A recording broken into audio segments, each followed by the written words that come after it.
Joining us now is Major General Don Riley, who was talking to us about the mandatory evacuation orders for hundreds of homes in the area. And of course, the problem that we've seen throughout all of this is that there are a couple of levees there and reservoirs there, Addicks and Barker, and they've had to release some of those, the water from some of those reservoirs. And sir, if you could tell us once again, as we watch the president talking to Texas delegation people there, why it's so necessary to release those waters to make sure that the area can recover. Sure. Well, the reservoirs, the dam that holds that water back, you can't let it overtop the top of the dam. What you want to do is let it through the outlet structure, the large culvert that they have in place to safely release the water in a very controlled manner.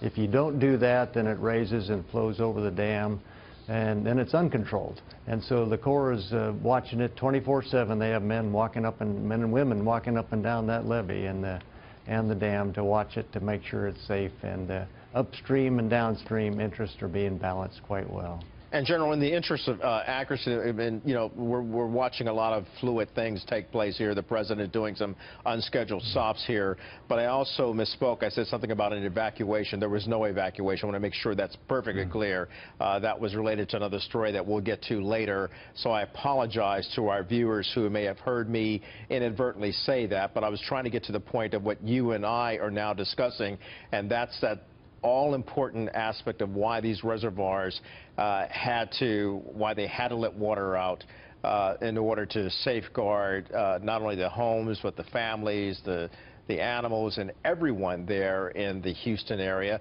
What will they have to do in terms of recovery and rebuilding, sir?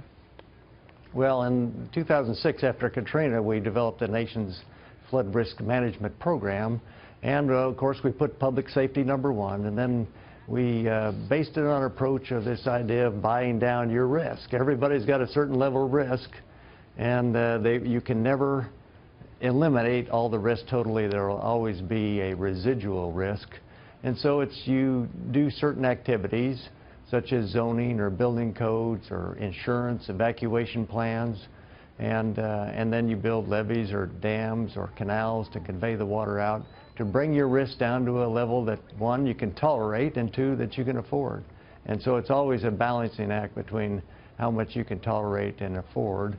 And then so when Houston begins this long-term recovery, they will all take a look with all the federal, state, and local government agencies and the people, and decide and make decisions based on their assessment of risk.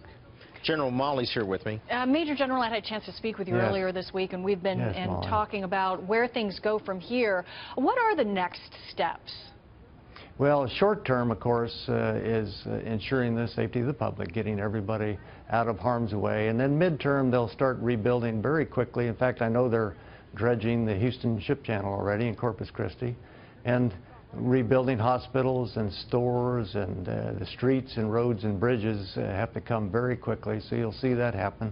And then long term, the local agencies will make a decision on where to rebuild and where not to rebuild, and that'll be based on a decision that's how much they can afford with the state and federal funds that flow in, and take a look at the risk. I know after Katrina we looked at 65,000 different scenarios, and then looked at levels of flooding throughout the entire region, and then based decisions on those models. I mean, those decisions must be so difficult to determine that some areas are not the best to be rebuilt. I mean, how do you make that kind of call?